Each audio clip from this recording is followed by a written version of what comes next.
selamat siang teman-teman Menti. Bagaimana kabarnya hari ini? Doa saya semoga semuanya sehat-sehat saja ya dan dalam keadaan yang baik. Saya juga berharap kalian dapat beradaptasi dalam masa-masa physical distancing yang telah dicanangkan pemerintah, baik dalam pekerjaan kalian maupun dalam berkomunitas, dan tentunya di dalam menjalin relasi dengan orang-orang yang kalian kasihi. Puji Tuhan, dengan adanya teknologi, segala sesuatunya menjadi mungkin. Walaupun kita menjalankan physical distancing atau social distancing, kita tetap dapat terkoneksi satu sama lain. Sebelum kita memulai sesi, saya mengajak teman-teman untuk berdoa mengenai situasi yang sedang melanda dunia saat ini, yaitu COVID-19. Kita bersatu sebagai anak-anak Tuhan, memohon belas kasihan Tuhan bagi saudara-saudara kita yang terdampak di dalam situasi ini. Mari kita sama-sama berdoa. Bapa kami di dalam surga, pada saat ini kami bersatu hati, mengucap syukur atas anugerah dan kemurahan Tuhan bagi setiap kami. Kami masih ada sampai hari ini Tuhan. Kami masih hidup dan kami tidak kekurangan suatu apapun. Kami percaya Tuhan bahwa itulah kemurahan Tuhan dan itulah kebaikan Tuhan yang telah dinyatakan bagi setiap kami. Namun kami menyadari Tuhan bahwa di luar sana banyak orang yang sedang menjalani proses dan mengalami kesulitan di dalam kehidupan mereka sehari-hari karena situasi COVID-19 ini. Kami memohon belas kasihan-Mu ya Tuhan. Sekiranya Engkau juga boleh menyatakan kemurahan-Mu bagi dunia ini. Biarlah peristiwa ini dapat segera dilalukan dan dunia ini menjadi tempat yang nyaman kembali untuk ditinggali. Kami berdoa bagi setiap mereka yang saat ini sedang sakit, baik karena corona maupun karena penyakit lainnya. Tuhan, sekiranya Engkau yang menjamah dan memberikan kesembuhan-Mu kepada setiap mereka. Dan biarlah hati mereka boleh terus berpaut kepada Engkau ya Tuhan. Biarlah bibir mereka boleh berseru-seru meminta pertolongan dari Engkau. Tolonglah juga Tuhan untuk setiap keluarga. Berikanlah mereka rasa nyaman. Dan biarlah mereka juga boleh merasakan pelukan Tuhan. Di dalam janji-janji-Mu yang mengatakan bahwa Engkau tidak pernah meninggalkan. Kami juga berdoa bagi setiap petugas medis yang meresikukan nyawa mereka untuk setiap pasien. Tuhan, berikanlah kemurahan-Mu, dan biarlah mereka semua berada dalam tangan perlindungan-Mu yang kekal. Kami juga berdoa untuk setiap individu yang masih harus bekerja di luar rumah, yang masih harus masuk ke kantor, dan mungkin berada di jalanan. Baik mereka Tuhan yang melakukan itu semua Tuhan, demi penghidupan mereka maupun juga demi alasan kemanusiaan. Kami meminta tangan kasih-Mu Tuhan yang boleh terus memeluk mereka satu persatu, sehingga mereka juga boleh mendapatkan keamanan di dalam pertolongan-Mu saja. Inilah doa kami ya Tuhan. Kami memohon, kami berdoa dan mengucap syukur di dalam satu nama, Tuhan kami Yesus Kristus, Juru Selamat dan Penebus kami yang hidup. Amin. Teman-teman, setelah 2 minggu kita tidak bertemu, kita bertemu hari ini lagi ya. Walaupun kita tidak bertatap muka dan hanya mendengarkan suara saya saja, harapannya teman-teman tetap memiliki semangat mengikuti sesi hari ini.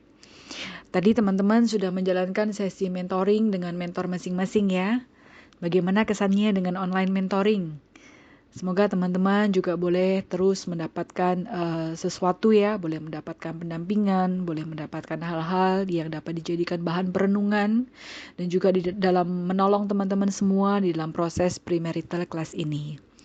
Saya dengar beberapa dari kalian juga menyayangkan kenapa minggu lalu kita nggak ada sesi PMC. Kami memohon maaf karena beberapa alasan yang cukup kompleks terkait dengan isu COVID-19 ini. Maka minggu lalu diputuskan bahwa tidak ada pertemuan tatap muka. Tujuannya adalah untuk menghindari dari meluasnya virus COVID ini juga.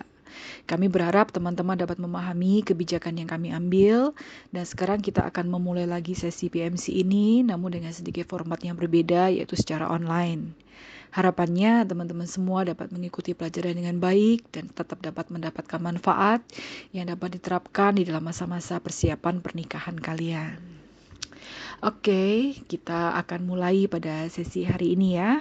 Pada hari ini kita akan belajar mengenai kepribadian dan kebutuhan. Jika berbicara tentang kepribadian dan kebutuhan, maka tentu saja masing-masing individu memiliki kepribadian dan kebutuhan yang berbeda-beda pula. Pria dan wanita juga berbeda. Perbedaan tersebut dapat muncul karena dari faktor biologis atau genetika, jadi diturunkan, maupun oleh faktor lingkungan seperti latar belakang keluarga, bagaimana kalian dibesarkan, pengalaman apa yang kalian dapatkan dalam masa pertumbuhan, hal-hal apa yang membekas, hal-hal apa yang tertinggal di dalam memori kalian, itu semua dapat membentuk keberadaan kalian pada saat ini. Salah satu alat tes yang dapat menunjukkan kepribadian seseorang adalah MBTI. Tadi teman-teman sudah mendapatkan hasil dari tes yang kalian ikuti di gereja beberapa waktu yang lalu. MBTI merupakan sebuah alat ukur yang dapat memberikan informasi bagaimana seorang individu berpikir, bagaimana dia juga berperilaku, dari mana dia mendapatkan energinya, bagaimana dia melihat dunia di sekitarnya, dan juga bagaimana cara dia di dalam mengambil keputusan. Teman-teman tadi juga sudah mendapatkan dari pendampingan dari mentor ya, untuk melihat perbedaan-perbedaan yang kalian miliki bersama pasangan dan bagaimana kira-kira kalian mengatasi perbedaan-perbedaan itu. Perlu diperhatikan bahwa jika misalnya kalian memiliki kombinasi huruf yang sama, namun kecenderungan yang kalian miliki mungkin berada dalam level yang berbeda. Sebagai contoh, ada orang yang sangat introvert dengan skor 12 misalnya, sementara ada juga yang introvert namun skornya hanya 8.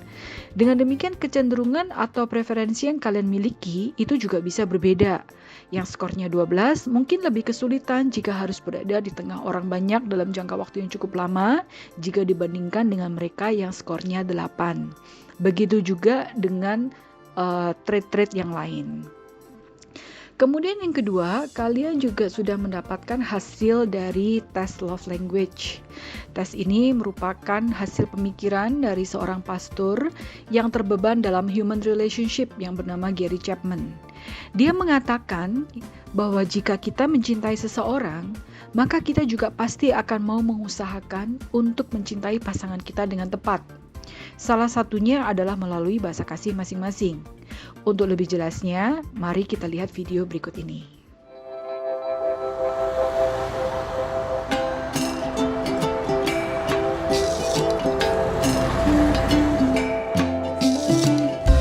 Remember the past we both endured, a loss of affection with loss of words. We used to hide behind closed doors or put up walls between us. And oh, how we misunderstood love, a whole other language we'd have to learn. Not always easier said than done. Oh, but now we know better, 'cause if love is a language, I'll use words. If love is a gift, I'll give till it hurts. If love's affection, I'll move closer to be only yours. Love is time, you have all mine. Love is to serve, I'll wait by your side. And I'll always find a way to say I love you more.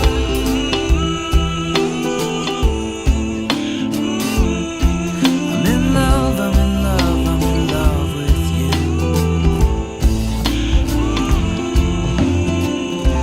Remember when we misunderstood love, a loss of affection with loss of words.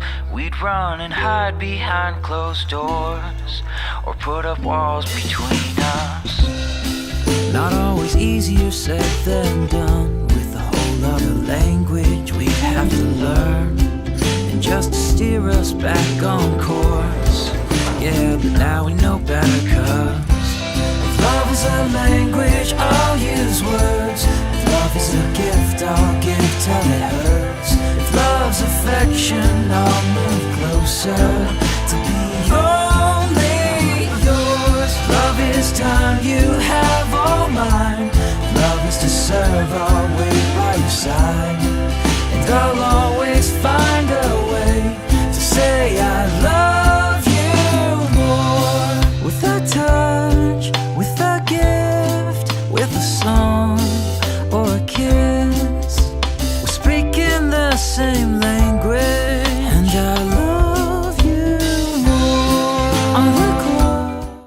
Dari video tadi, teman-teman dapat melihat ya bahwa pasangan wanita memiliki dua bahasa kasih. Apa tadi kira-kira? Ya, yang pertama bahasa kasihnya adalah hadiah, sementara yang kedua bahasa kasihnya adalah waktu yang berkualitas. Dua-duanya ini didapat ketika dia mendapatkan surprise dari pasangannya yang berupa pesta anniversary. Tadi terlihat ya bahwa dia langsung tersenyum bahagia ketika dia memasuki pesta tersebut. Sementara dalam scene-scene sebelumnya, reaksi dia itu biasa-biasa aja. Bahkan ketika pasangannya melakukan bahasa kasih yang lain seperti act of service, membersihkan dapur, mencucikan gelas, reaksi dia sih biasa-biasa aja.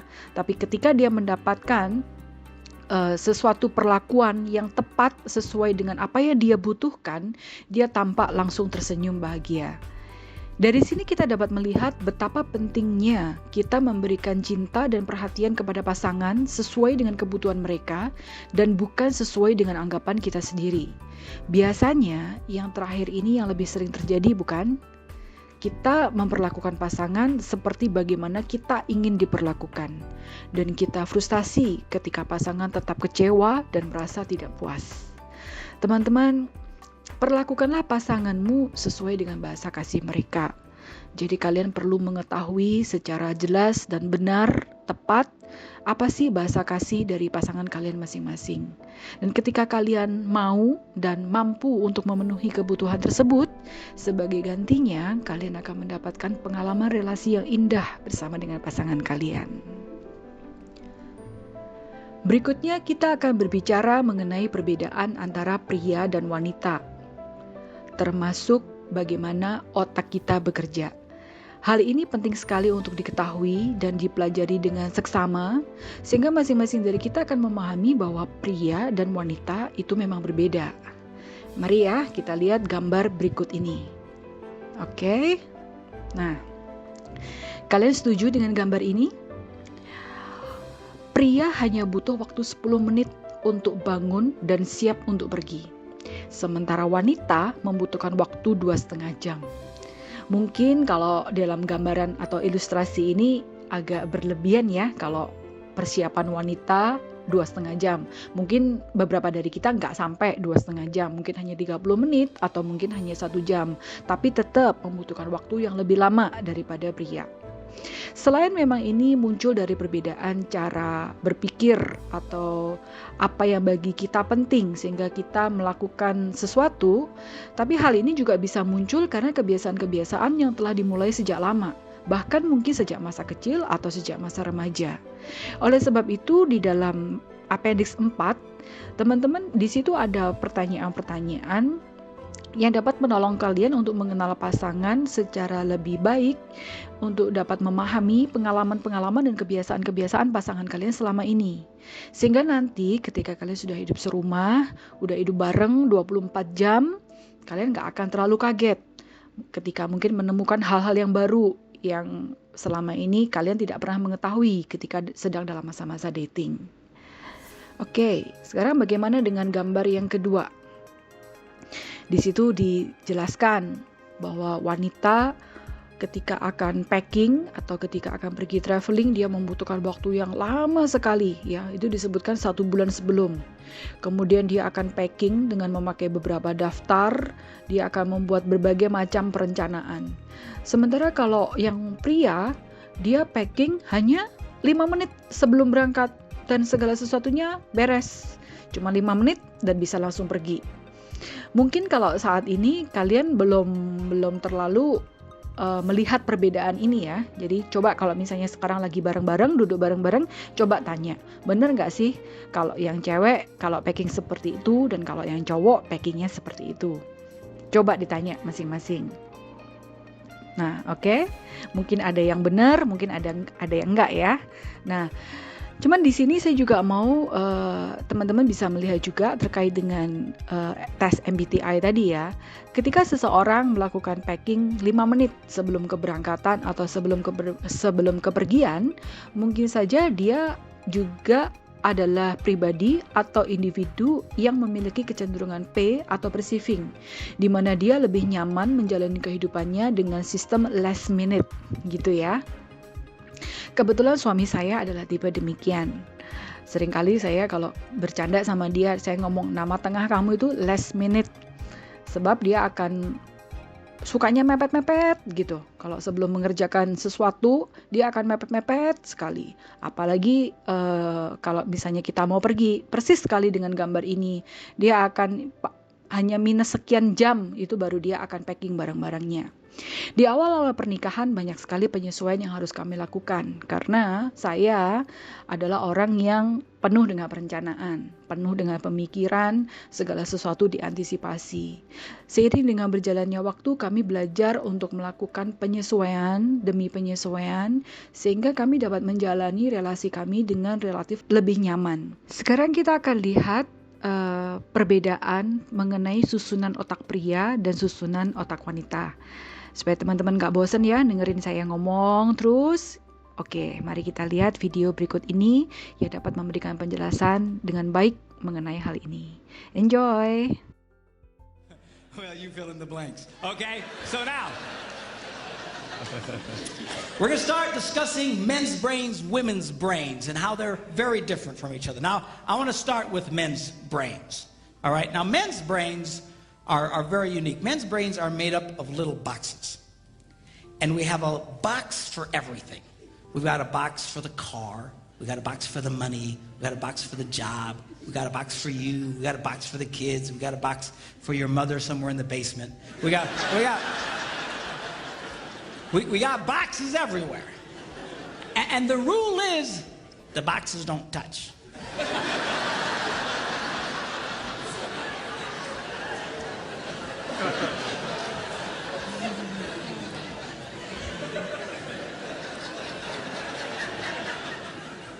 When a man discusses a particular subject, we go to that particular box, we pull that box out, we open the box, we discuss only what is in that box. All right?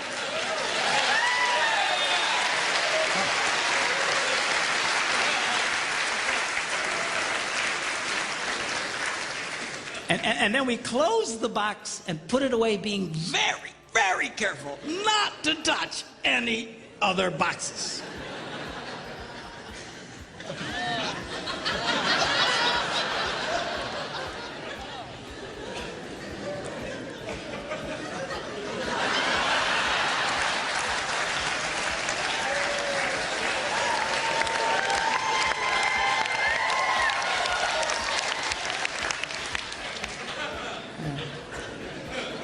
Sorry, my Catholic upbringing got in there for a minute, but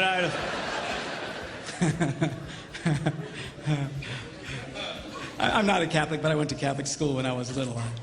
I had a nun who taught on hell like she was born and raised there. I mean, I'll never forget it, but it did me good, actually. It was a good thing. Now, women's brains are very, very different from men's brains. Women's brains are made up of a big ball of wire. And everything is connected to everything. The money's connected to the car, and the car's connected to your job, and your kids are connected to your mother, and everything's connected to everything. And it's just like...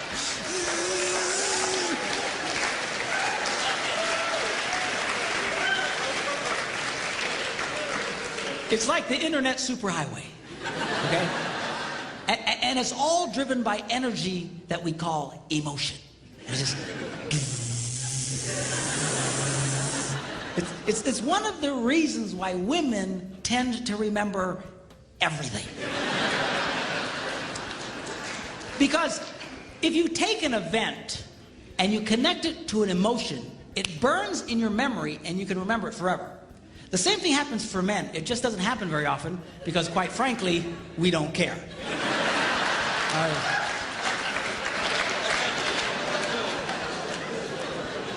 Women tend to care about everything. And she just loves it.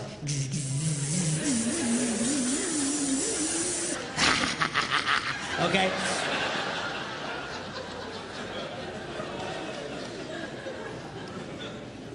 Now, men, we have a box in our brain that most women are not aware of. This particular box has nothing in it.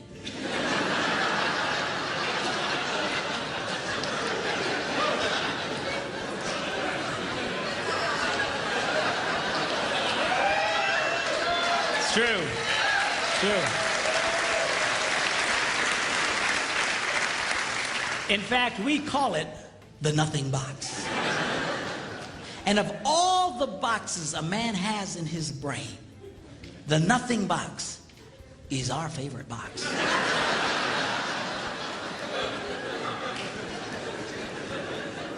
If a man has a chance, he'll go to his nothing box every time.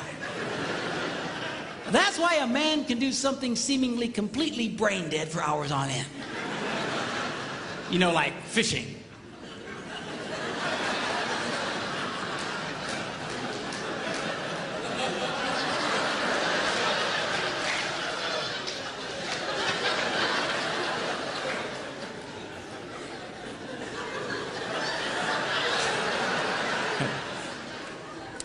And we love it. That's why a guy can sit in front of a TV and go.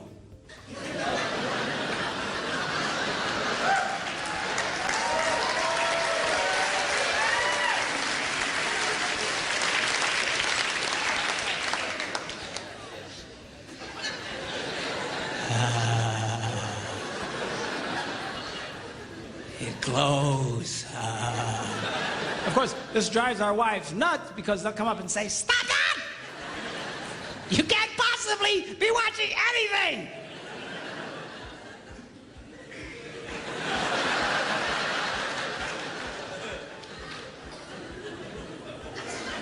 I'm not.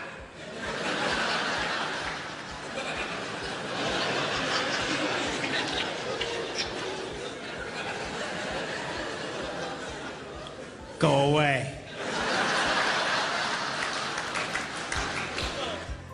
Oke, keren sekali ya caranya pria ini menjelaskan tentang perbedaan susunan otak pria dan otak wanita ya. Dia menjelaskannya dengan fun, so much fun, tapi menjelaskannya juga sangat jelas dan gamblang. Mungkin kalau bisa di summary, otak pria memiliki susunan otak yang penuh dengan boxes atau kotak-kotak yang saling terpisah. Jadi berdasarkan topik-topik tertentu, berdasarkan hal-hal tertentu. Sementara wanita memiliki susunan otak yang tidak terpisahkan oleh boxes. Jadi semuanya saling terkoneksi dan koneksinya itu adalah emosi. Oleh sebab itu, penjelasannya secara sederhana, mengapa wanita pada umumnya lebih emosional, lebih multitasking, dan lebih suka membicarakan banyak sekali hal dalam satu waktu. Sementara pria pada umumnya lebih banyak diem dan lebih memilih untuk membicarakan satu topik demi satu topik pada satu waktu. Bisa nggak sih kita bicara cuma topik ini aja? Bisa nggak sih kita ngomongnya ini nggak kemana-mana? Balik deh, tadi kita ngomongnya di awal itu ngomong apa sih? Kok sekarang bisa jadinya seperti ini? Nah, oke. Teman-teman yang wanita, pernah nggak kalian dengar kalimat-kalimat seperti itu dari pasangan kalian? Saya yakin pasti pernah ya. Nah, sekarang setelah kalian dengarkan dari penjelasan mengenai susunan otak, kalian sekarang jadi mengerti kan kenapa para pria memang inginnya membicarakan satu topik demi satu topik. Karena memang begitulah cara otak pria bekerja. Nah, sementara pria, kalian juga jangan bingung kalau pasangan kalian itu ngomong dari A sampai Z, kayak nggak ada filter, kayak nggak ada batas, kayak nggak terkontrol, bisa kemana-mana. Sebab memang begitulah cara kerja otak wanita. Dari sini kita dapat memahami bahwa perbedaan semacam ini merupakan hal yang tidak bisa dihindarkan, dan untuk menyesuaikan diri benar-benar membutuhkan usaha yang keras dari satu sama lain dan juga pengertian yang maksimal dari kedua belah pihak. Oke, kita sudah banyak berbicara mengenai perbedaan, mengenai kebutuhan, mengenai bagaimana otak pria dan otak wanita bekerja.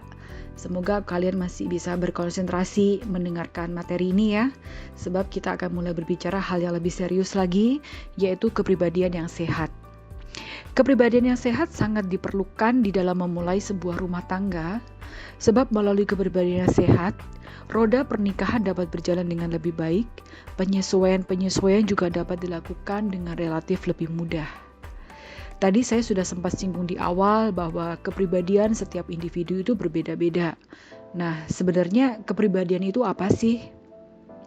Secara umum, kepribadian merupakan satu set dari karakteristik. Jadi satu set, satu kumpulan, tidak hanya satu saja. Terdiri dari apa? Terdiri dari perilaku, pikiran, pola emosi yang berkembang baik dari faktor biologis maupun dari faktor lingkungan. Faktor biologis bisa juga disebut dengan faktor natur, berarti kita mendapatkannya secara genetika atau keturunan. Bisa dari orang tua kita, bisa juga dari leluhur-leluhur sebelumnya, mungkin bisa dari kakek nenek dan seterusnya. Sebagai contoh, beberapa ahli sudah banyak merumuskan bahwa hal-hal seperti kesehatan mental itu biasanya diturunkan dari pihak ayah. Nah, jadi dengan demikian kita dapat melihat bahwa memang ada hal-hal yang diturunkan dari sisi orang tua kita secara genetis yang itu secara otomatis akan diturunkan kepada anak-anaknya. Selain itu, pengaruh lingkungan atau nurture juga merupakan pengaruh yang sangat besar yang bisa berdampak pada keberadaan kita pada saat ini. Pengalaman masa lalu, bagaimana ketika kecil dibesarkan, bagaimana cara orang tua membesarkan, pola didik apa yang kita dapatkan, itu memberikan pengaruh yang cukup signifikan di dalam kehidupan kita saat ini. Di dalam buku panduan kalian dapat dibaca tulisan dari Dorothy Nolte. Dengan baik sekali dia menjelaskan dampak yang dapat terjadi dari sebuah pola didik yang diterapkan dalam sebuah keluarga. Sebagai contoh, ketika seorang anak hidup dalam kecaman dan kritikan, maka hal tersebut dapat mempengaruhi kepercayaan dirinya di kemudian hari. Kemudian contoh yang berikut, jika seorang anak hidup dalam penerimaan yang baik, maka dia mampu mencintai orang lain dengan baik pula. Nah, dia juga akan mampu memahami bagaimana harus memperlakukan orang lain, termasuk dengan pasangannya. Teman-teman, peranan orang tua tidak bisa dipisahkan dari kehidupan anak-anak ketika mereka menjadi seorang dewasa.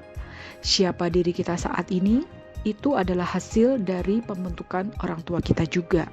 Hal ini juga termasuk ke dalam kepribadian yang sehat. Sehat atau tidaknya kita, itu juga bergantung dari masa lalu kita, bagaimana kita dibesarkan, tahun-tahun sebelumnya, pengalaman-pengalaman apa yang kita dapatkan. Namun, kita tidak perlu terpaku kepada bagaimananya dan mengapa bisa terjadi, ya, walaupun tetap perlu ditelusuri, perlu dilihat kenapa saya menjadi seperti saat ini. Namun, kita juga bisa berfokus kepada apa yang bisa kita lakukan untuk memperbaikinya. Beberapa ahli telah menemukan atau merumuskan ciri-ciri kepribadian yang sehat. Dan kita pada saat ini akan bersama-sama untuk melihat dan berefleksi apakah ciri-ciri tersebut ada di dalam diri kita. Yang pertama adalah emosi positif. Orang-orang dengan kepribadian yang sehat, mereka cenderung memiliki semangat dalam hidup.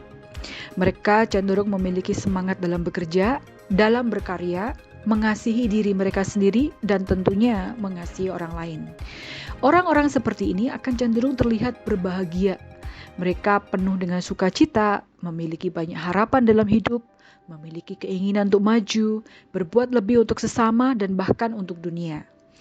Orang yang memiliki kepribadian sehat juga memiliki mental yang terus mengucap syukur, ya. Jadi give thanks all the time dan juga tidak terpaku kepada kegagalan. Sekarang yang kedua, apa ciri-ciri orang yang memiliki kepribadian yang sehat? Mereka memiliki kerentanan terhadap stres yang relatif rendah. Biasanya stres itu terkait dengan kecemasan.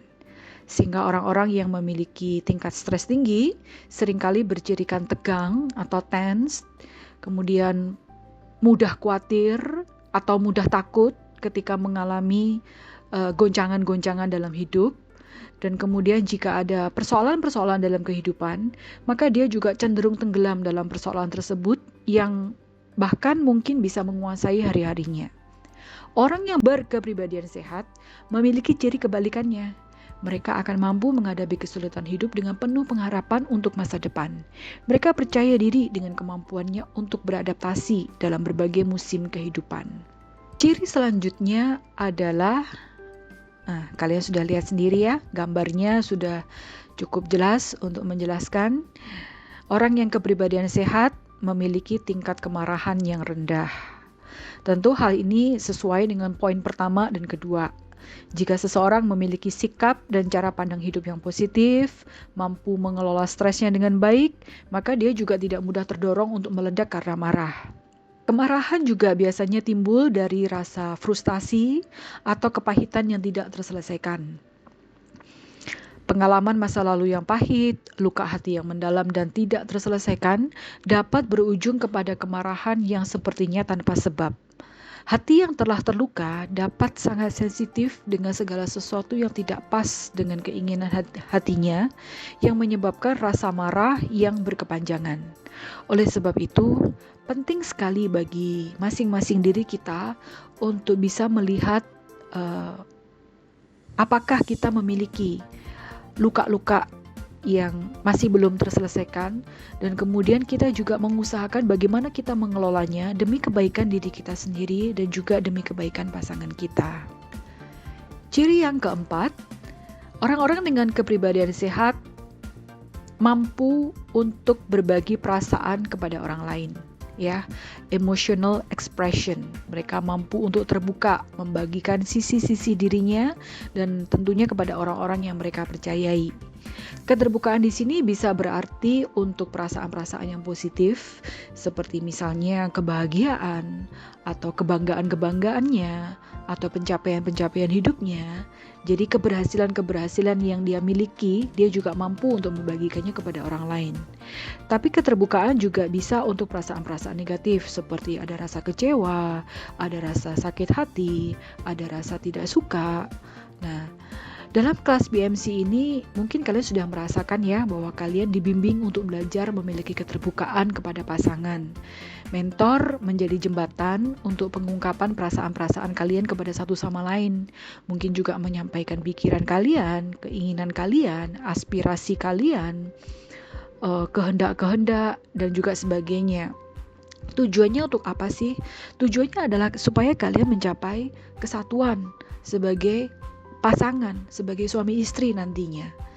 Keterbukaan merupakan kunci untuk menjalin sebuah relasi dengan penuh ketenangan dan juga untuk menimbulkan rasa puas atas relasi itu sendiri. Rahasia-rahasia yang masih ada di antara dua pribadi itu dapat menjadi penghalang kesatuan di antara kalian sendiri sebagai pasangan. Kejujuran, rasa percaya itu merupakan modal untuk mengawali keterbukaan diri. Jika kalian belum terbuka kepada pasangan, jika masih ada rahasia atau hal-hal yang belum dibagikan, yang masih ditutup-tutupi, mungkin saja sebenarnya kalian belum memiliki rasa aman terhadap pasangan. Hal ini perlu direnungkan kembali. Poin berikutnya, orang dengan kepribadian sehat berarti mereka mampu menerima diri mereka apa adanya. Mereka juga mampu untuk menerima orang lain. Dalam konteks kalian sebagai calon pasangan suami istri, maka kalian juga mampu menerima kelebihan dan kekurangan masing-masing dan mampu melihat semua kelebihan dan kekurangan itu sebagai kekayaan dan juga sebagai keunikan dari pasangan kalian. Jika ada kekurangan yang sudah kalian temui atau jika kalian sudah melihat ada kesalahan-kesalahan yang dilakukan oleh pasangan kalian selama kalian berelasi selama ini, maka kalian juga mampu untuk memberikan pengampunan atas kesalahan tersebut. Kalian memiliki toleransi yang lebih dan juga bisa memberikan kesempatan bagi pasangan untuk memperbaiki dirinya.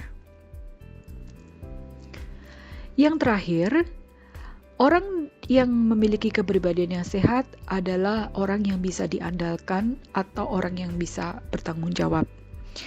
Menurut sebuah penelitian mengenai relasi rumah tangga atau relasi suami istri, kualitas ini merupakan kualitas tertinggi bagi sebuah pernikahan untuk dapat berjalan dengan baik dalam jangka waktu yang cukup lama. Dalam bahasa sederhananya, mereka tidak bercerai dalam masa yang singkat. Jika kita kembali melihat ke dalam peranan suami dan istri yang telah kita pelajari dalam sesi sebelumnya, maka suami diharapkan dapat diandalkan untuk menjadi pemimpin keluarganya dan bisa membawa keluarganya ke arah yang lebih baik. Dia mampu mengasihi keluarga, dia mampu berkorban bagi keluarga, dia akan memberikan usaha yang maksimal bagi kepentingan keluarganya. Sementara bagi istri, diandalkan dapat berarti bahwa mereka dapat menjadi partner yang baik bagi suami, menjadi penolong yang sepadan di dalam berbagai aspek kehidupan, mampu mendampingi suami di dalam berbagai musim kehidupan juga. Mereka dapat menolong suami, berjalan bersama-sama, mengarungi bahtera rumah tangga bersama-sama, dan tidak hanya menuntut atau memikirkan kepentingan diri sendiri. Oke. Jika kita melihat dari ketiga karakteristik yang terakhir, dari totalnya ada 6, kalau ketiga karakteristik yang terakhir,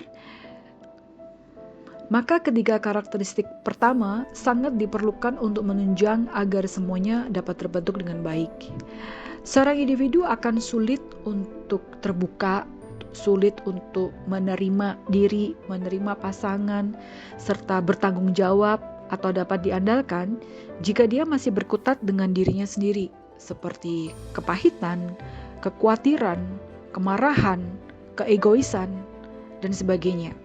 Oleh sebab itu penting sekali untuk meneliti diri sendiri, seperti apakah diri kita saat ini, dan apa yang dapat dilakukan untuk mengubahnya atau bertumbuh, sehingga kita dapat bertumbuh ke arah yang lebih baik.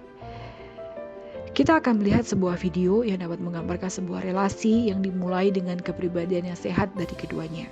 What's been the hardest part of your relationship with your dad? Growing up, I told myself I never wanted to be in a long-distance relationship. That was really difficult in the beginning, and there were a lot of tears. It was hard to say goodbye, but I'm grateful for it. We got through it. I'd say moving here and adjusting. A little weird coming from Utah to here, but you know, nothing's really too hard with it, so. Yeah, I think we've grown a lot. The whole long distance thing, it did kind of help me find myself while also knowing that like you were there. I mean, I told you that, and I think that was something that I really needed. What has he taught you about yourself? I'm gonna cry.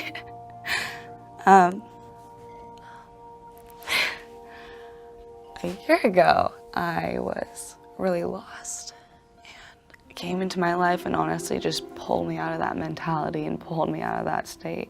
And it was just crazy because no one else could do that, not even my best friend. But I don't know, he makes me feel so loved and that I have worth.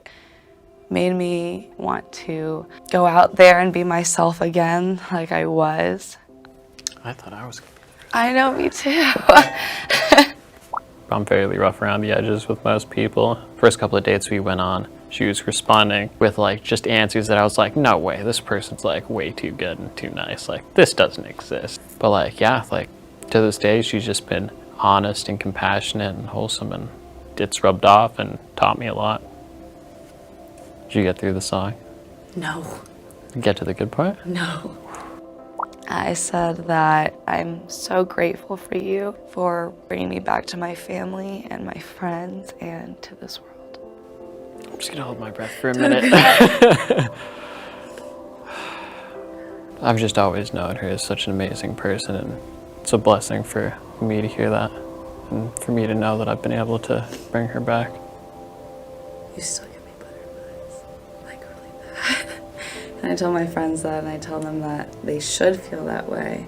This is how guys are supposed to treat you, because I feel like whenever I'm around you, I just glow. Being compassionate, like you're always one step ahead of me. So thank you for teaching me, if anything. I'll be patient till the end of time with you. And I love you. I love you. Terharu nggak teman-teman setelah melihat video tadi? Tampak jelas sekali ya bahwa masing-masing pribadi di dalam video tadi memiliki keterbukaan di dalam membagikan perasaannya. Mereka dapat mengapresiasi keberadaan satu sama lain yang memberikan berkat luar biasa bagi pasangannya juga. Apakah teman-teman juga dapat melihat kedekatan dan kesatuan mereka? Pasangan wanita itu juga mampu untuk mengakui bahwa dirinya mengalami jalan yang tidak mudah dalam hidupnya. Dia mengatakan, I lost myself. Itu adalah sebuah bentuk vulnerability atau kerapuhan ya, yang saya pikir luar biasa, dan dia mampu untuk mengakuinya di hadapan pasangannya. Hal ini menunjukkan bahwa dia mampu menerima dirinya dan dia mempercayai pasangannya itu juga. Pasangan pria itu juga mampu untuk menerima keberadaan dari pasangan wanita. Kita tadi melihat dan mendengar bahwa pasangan wanita ini sangat grateful bagaimana keberadaan pria ini membuat dia dapat kembali bangkit, menata hidup, dapat kembali menolong dia untuk melihat dunia dan juga menolong dia untuk bisa tersenyum kembali. Teman-teman, pernikahan adalah demikian. Ketika kalian memutuskan untuk mengikatkan diri satu sama lain, kalian menerima keberadaan pasangan di titik manapun mereka berada saat ini. Dan kalian akan saling menolong untuk masing-masing bisa saling berubah, saling bertumbuh ke arah yang lebih baik, demi kebaikan kalian sendiri dan tentunya demi kebaikan pasangan serta relasi kalian. Kepribadian tidak bersifat statis, walaupun memang ada trait-trait tertentu yang menetap dan sulit untuk berubah. Namun fleksibilitas sangat diperlukan di dalam pertumbuhan. Kalian perlu melihat ke dalam diri, bagaimana dalam diri kalian yang mungkin akan menyulitkan pasangan maupun menyulitkan relasi kalian. Apakah kalian mudah marah? Apakah kalian mudah tersinggung? Apakah kalian sangat sensitif? Apakah sulit terbuka, sulit mengungkapkan diri, sulit mengungkapkan pendapat, takut dihakimi? Pasangan kalian adalah orang terdekat kalian. Kalian perlu untuk belajar saling membuka diri lebih dalam. Karena tanpa keterbukaan, kalian akan sulit untuk mencapai kesatuan, sebab kalian tidak mengenal satu sama lain dengan baik. Sebagai anak-anak Tuhan, identitas kita berada dalam diri Yesus Kristus, pribadi yang telah menebus kita dan mengangkat kita sebagai anak-anaknya. Yesus Kristus mati bagi kita sehingga kita dimampukan untuk menjadi manusia yang baru, manusia yang mencerminkan Khaliknya, manusia yang dapat merefleksikan pribadi Kristus dalam diri kita. Dengan kekuatan dan kuasa Tuhan, kita dimampukan untuk menanggalkan manusia lama kita, semua dosa-dosa dan pelanggaran kita, semua hal-hal yang melekat dalam diri kita yang dapat menyakiti orang lain, juga yang dapat menyakiti diri kita sendiri. Allah menjanjikan kepenuhan ada dalam dirinya ketika kita mau datang dan tunduk kepadanya. Teman-teman, undanglah Kristus berjalan bersama kalian dalam proses perubahan kalian menjadi manusia baru. Dia menunggu kita semua untuk datang kepadanya. Ada hal-hal yang memang tidak dapat kita ubah, seperti kita tidak dapat mengubah masa lalu, kita tidak dapat mengubah warna kulit, kita tidak dapat mengubah dari mana kita dilahirkan. Tetapi ada perubahan-perubahan yang dapat kita ubah. Kita dapat berubah, belajar untuk berbagi diri, belajar untuk membiarkan diri kita dikenal oleh pasangan, belajar untuk mengungkapkan pendapat, belajar untuk mengelola emosi, belajar untuk memimpin, belajar untuk tunduk, belajar untuk memaafkan, belajar untuk mengampuni, belajar untuk bertoleransi, dan sebagainya. Pertanyaannya, kalian mau atau tidak? Perubahan tentu memang tidak dapat terjadi dalam semalam. Diperlukan waktu, usaha yang keras, kerendahan hati, dan terutama pimpinan Roh Kudus, penyertaan Roh Kudus, sehingga kita dapat melakukannya. Salinglah mendukung satu sama lain untuk melakukan perubahan dan pertumbuhan ke arah yang lebih baik, dan tinggalkanlah hal-hal atau perilaku-perilaku yang dapat melukai pasangan kalian. Allah meminta kita untuk melakukan terlebih dahulu di dalam kita mengasihi orang lain, di dalam kita mengampuni orang lain. Tetapi teman-teman ingat bahwa Ketika kita diberikan lebih, ketika kita diberikan kemampuan lebih, Allah juga meminta kita untuk berjalan lebih. Mungkin saat ini kalian sudah bisa merasakan ya, atau merefleksikan diri kalian masing-masing. Siapa di antara kalian berdua yang lebih matang atau yang lebih dewasa, baik di dalam berpikir, baik di dalam mengelola emosinya, maupun di dalam hal spiritualnya. Untuk pasangan yang demikian, kalian diminta untuk berjalan lebih, sehingga siapa yang dapat memberikan lebih banyak, dia dapat menolong pasangannya yang mungkin masih tertatih-tatih di dalam menjalani pertumbuhan. Begitu juga dengan peranan suami istri. Allah telah meminta setiap suami, setiap istri untuk menjalankan peranannya masing-masing, untuk menjalankan tanggung jawabnya masing-masing. Memang diperlukan pengorbanan yang luar biasa. Tetapi ketika kita mampu atau mau untuk melakukannya, maka Tuhan juga yang akan menolong kita semua. Saya bacakan dari Roma 12 ayat 1 dan 2 bagi teman-teman semua. Karena itu saudara-saudara, demi kemurahan Allah, aku menasihatkan kamu, supaya kamu mempersembahkan tubuhmu sebagai persembahan yang hidup, yang kudus, dan yang berkenan kepada Allah. Itu adalah ibadahmu yang sejati. Janganlah kamu menjadi serupa dengan dunia ini, tetapi berubahlah oleh pembaharuan budimu, sehingga kamu dapat membedakan mana kehendak Allah, apa yang baik, yang berkenan kepada Allah, dan yang sempurna. Teman-teman, bagian ini dimulai dengan frasa "karena itu", yang memberikan penekanan atau kesimpulan dari 11 pasal sebelumnya yang berbicara tentang kemurahan Allah. Karena kemurahan Allah semata, Anda dan saya menerima keselamatan dan hidup yang kekal, yang kita dapatkan melalui karya salib Kristus, yaitu kematian dan kebangkitannya. Rasul Paulus mengajak kita untuk membangun hidup kita berdasarkan ini, yaitu berdasarkan kemurahan Allah. Karena kita telah menerima kemurahan Allah, maka hendaknya kita juga hidup bermurah hati kepada orang lain, juga kepada pasangan kita. Apa yang dia tekankan? Dia meminta kita untuk mempersembahkan hidup kita keseluruhannya, hanyalah bagi kemuliaan Allah. Seluruh kehidupan kita hendaknya menjadi persembahan yang kudus, dan itulah yang menjadi bentuk penyembahan yang sejati di hadapannya. Bagaimana kita berpikir, bagaimana cara pandang kita, bertutur kata, berperilaku, bersikap, berelasi, semuanya itu hendaknya menjadi sebuah bentuk penyembahan kita kepada Allah.